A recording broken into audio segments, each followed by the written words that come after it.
آپ کو پتا تھا ڈاکٹر یاسمین راشد اعلان کر رہی تھی کہ کوئی اندر نہ جائے، لیکن آپ نے کبھی اس چیز کو ہائی لائٹ نہیں کرتے. آپ روز دکھایا کریں کہ ڈاکٹر یاسمین راشد روک رہی تھی لوگوں کو اندر جانے سے، اور میں اور میری دوسری جو بہن تھی، ہم نے لوگوں کو روکا اور کوئی توڑ پھوڑ نہیں کر رہا تھا. ہم وہاں آنکھوں دیکھا بتا رہے ہیں، وہاں پہ لوگ فوجی ٹرک میں سے اترے، سفید کپڑوں میں لوگ تھے جو اندر گھسے. جب وہاں پہ گولیاں چلی، ہمارے سروں کے اوپر سے گولیاں گئی، پیچھے سے گولیاں چلی اور بے شمار چلی. وہاں ہمارے سامنے سر پہ اس کے گولی ماری گئی، لیکن کوئی کسی نے اس کو، نہ آپ لوگ اس کو ہائی لائٹ کرتے ہیں، نہ کوئی بتاتا ہے، نہ کوئی کہتا ہے کہ یاسمین راشد کس چیز کی قربانی دے رہی ہے جیل میں. اس نے تو لوگوں کو روک رہی تھی کہ اندر کوئی نہ جائے. توڑ پھوڑ سب منع کر رہے تھے، اور پی ٹی آئی تو کبھی کرتی بھی نہیں توڑ پھوڑ. ہم سارے وہاں پہ تھے، ہمارے بچے تھے، میری نواسی تھی، مطلب ہمارے چھوٹے بچے تھے. ہم تو ڈر کے تو نہیں، ہم نے گولیاں چلانے تو نہیں گئے تھے. انہوں نے سب کچھ جو کیا ہر ایک کو پتہ کیا. آپ کو بھی پتہ ہے. آپ لوگ بالکل اس چیز کے اوپر ایسے سوال کرتے جیسے اصل میں کوئی بڑا جرم کیا. کسی نے بھی نہیں کیا، کوئی پی ٹی آئی. آپ بھی سارے ہمت کریں اور سچ بولنا شروع کریں. آپ روز بتائیں ایک 75 سال کی عورت جیل کاٹ رہی ہے، جبکہ اس نے اس چیز پہ روکا تھا اور وہ جیل کاٹ رہی ہے. آپ لوگ اس کو ہائی لائٹ ہی نہیں کرتے. آرمی کی یونیفارم تھی، ہندوستان کی آرمی کی تو نہیں تھی، پاکستانی فوجی تھے. کون ہے یہ؟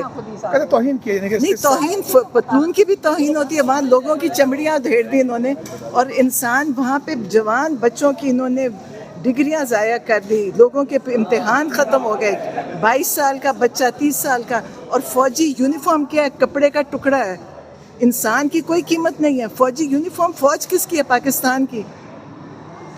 اور وہاں پہ اس وقت لہرائی جب ایک بچے کے سر میں گولی لگی. اچھا، وہ بھی ایک جذبات ہوں گے نا ان کے. اس وقت انہوں نے خون کا کپڑا بھی لہرایا تھا جو اس بچے کے اوپر سے اتارا تھا. مطلب کوئی وہ، آپ لوگ اس چیز کو ہائی لائٹ کریں. آپ کا ریئیکشن تھا یعنی کہ اس بچے نہیں، کا؟ اگر کیا بھی ہو سکتا ہے اسے کیا، اور اس کی وہ سزا کاٹ رہے ہیں. یونیفارم کی سزا کاٹ رہے ہیں. یونیفارم لہرانے کی. ایک جوان بچے پاکستان میں رہتے ہوئے ہر کوئی کرتا ہے. آپ کے جذبات ہیں. ہاں، مجھے تب تکلیف ہوتی وہ کسی کو مارتا، وہ کسی کو گولی مارتا، کسی کو گلا کاٹتا، مجھے تکلیف ہوتی. آج وہ سزا کاٹ رہے. اگر یونیفارم اتنی عزت والی ہے اور انسان کی یہاں کوئی قیمت نہیں ہے. ایک بچہ جس نے مور اٹھایا تھا اسے سال بھر قید کاٹی. 18 سال کا بچہ. آخری ٹائم آپ کی کب ملاقات ہوئی؟ جمعرات کو. ٹھیک ہے. ہاں الحمدللہ. کیسا حوصلہ ہے؟ ہاں بالکل ٹھیک حوصلہ ہے. وہ کیونکہ ظاہر ہے جب ایسے کام وہ کرتے ہیں اور کوشش کرتے ہیں، وہ جوان آدمی ہے، ہر ایک کا دل کرتا ہے. حسان جو ہے وہ بڑا ایکٹیوسٹ کے طور پہ پی ٹی آئی میں سامنے آیا تھا. ایکٹیوسٹ ہے اور اس نے کوشش کی. اور یونیفارم وہاں سے کسی نے اس کو پکڑائی. پتلون ایک سپاہی کی پتلون تھی. سپاہی بھی پاکستان کے ہیں، فوجی بھی ہیں، اور ہمارے پیسوں سے ان کی وردیاں بنتی ہیں. اس کو لہرانا کون سا جرم ہے؟ مجھے تکلیف ہوتی اگر آپ کہتے کہ اس نے نیازی صاحب جو ہیں وہ آج کل اس طرح سے شاید نظر نہیں آتے. کیا حسان سے بھی ان کا رابطہ ہوتا ہے یا نہیں؟